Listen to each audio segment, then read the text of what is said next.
نحمده ونصلي على رسوله الكريم اما بعد فاعوذ بالله من الشيطان الرجيم بسم الله الرحمن الرحيم رب اشرح لي صدري ويسر لي امري واحلل عقدة من لساني يفقهوا قولي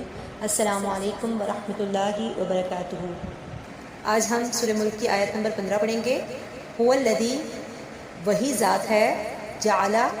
کر دیا، لکم، تمہارے لیے، الارض، زمین کو، ذلولا، پست یا تابع، فمشو، پس چلو، فی مناکبہا، اس کے راستوں میں یا اس کے سینے پر، وکلو، اور کھاؤ، من رزقہ، اس کے رزق سے، والیہ، اور اسی کی طرف، النشور، دوبارہ اٹھ کر کے جانا ہے۔ با محاورہ ترجمہ اس کا اس طرح سے ہوگا، هو الذی جعل لکم الارض ذلولا، اللہ وہی ذات ہے کہ جس نے زمین کو تمہارے تابع کر دیا ہے، فمشو فی مناکبہا، تو بس اس کے راستوں میں چلو، یا اس کا دوسرا ترجمہ اس طرح سے بھی ہوگا کہ اس کے سینے پر چلو،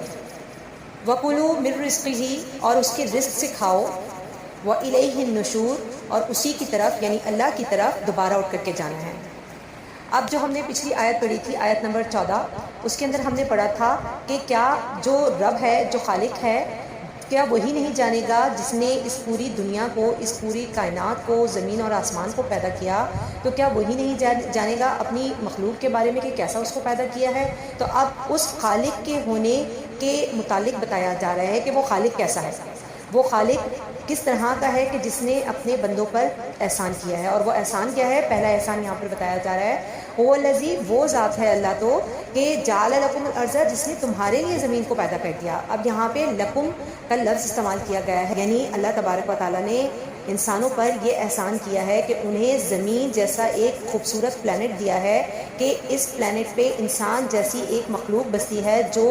بھی وسیع اسپیس ہے، وہاں پہ جتنے بھی سیارے ہیں، یعنی کہ اتنے سیارے ہیں کہ انسان ان کو گن بھی نہیں سکتا، اس قدر سیارے اور اتنی کہکشائیں ہیں۔ تو ان تمام کہکشاؤں، سیاروں، ان زمینوں میں سے ایک یہ دنیا جو کہ انسان کے لیے بنائی گئی، انسان کے لیے خوبصورت کر کے سجائی گئی، جیسے کہ ہم نے پیچھے بھی پڑھا تھا، بروج اللہ تبارک و تعالیٰ نے بروج بنا دیے، اللہ تبارک و تعالیٰ نے اس کو مزین کر دیا اس سے، ستاروں سے اور چمکدار چاند سورج سے۔ تو اتنی خوبصورت دنیا صرف انسان کے لیے بنائی، تو اس لیے یہاں پہ فرمایا ہے کہ جعل لکم الارض، یعنی تمہارے لیے زمین کو بنا دیا، یعنی اتنی خوبصورت زمین اگر بنائی ہے تو وہ خاص انسانوں کے لیے بنائی ہے۔ یہ انسانوں کے اوپر اللہ تبارک و تعالیٰ کا ایک بہت بڑا احسان ہے کہ اللہ تعالیٰ نے ان کو یعنی انسانوں کو رہنے کے لیے ایک شیلٹر دے دیا۔ اب ایک کوئی انسان ہو اور وہ بے گھر ہو تو وہ کتنا بے بس محسوس کرتا ہے کہ اس کے پاس کوئی ٹھکانہ نہیں ہے، رہنے کی کوئی جگہ نہیں ہے۔ تو اللہ تبارک و تعالیٰ نے انسان کو رہنے کا ایک ٹھکانہ دے دیا، اور اس کو زمین جس کے اوپر وہ چل سکتا ہے ایسی زمین دے دی، اور پھر زمین بھی دی تو کیا کر کے دی؟ دلولاً، تابع بنا دی، یعنی زمین کو انسانوں کے لیے تو بنایا ہی بنایا تھا، لیکن زمین کو انسانوں کے تابع کر دیا۔ پھر آگے اس کا مقصد بیان کیا جا رہا ہے، کیوں زمین کو انسانوں کے تابع کیا؟ کیونکہ فمشو فی مناکبہا، کہ انسان اس کے سینے پر چلیں، یعنی سینے سے مراد یہ ہے کہ اس کی سرفیس پہ چلیں۔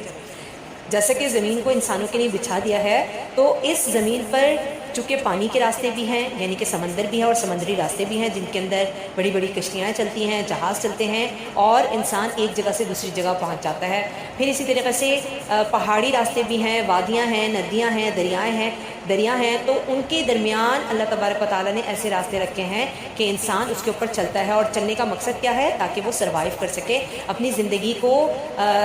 اس کے مطابق گزار سکے، جیسا کہ اس کی صلاحیتیں اللہ تبارک و تعالیٰ نے اس کو دی ہیں، اس کے مطابق وہ اپنی زندگی کو گزار سکے اور اس دنیا کو خوبصورت بنائے۔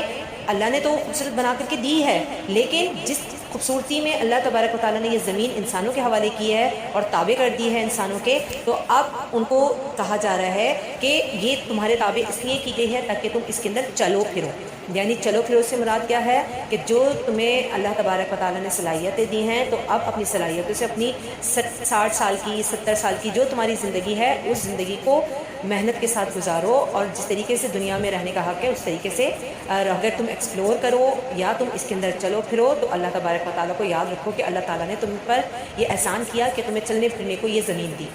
اب یہاں پر دوسرا ایک مقصد بتایا جا رہا ہے وَكُلُوا مِن رِزْقِهِ اور کھاؤ من رزقی اس کے رزق سے، یعنی کہ زمین کو تمہارے تابع کر دیا ہے اور زمین کے اندر جتنی بھی اللہ تبارک و تعالیٰ نے خزانے رکھے ہیں، جتنے بھی جیسے بہت سی کانیں ہیں، بہت سی معدنیات ہیں، بہت سی چیزیں جو کہ زمین کے اندر اگائی جاتی ہیں، درخت ہیں، پھل پھول ہیں، پودے ہیں، اور اس سے انسان اپنے کھانے پینے کا فائدہ اٹھاتا ہے۔ ظاہر سی بات ہے انسان کے پاس مویشی ہوتے ہیں اور پھر مویشی وہی گھاس پھوس اور درخت وغیرہ کھاتے ہیں، اور پھر انسان جو ہے وہ مویشیوں سے اور زمین سے یعنی پھل پودوں سے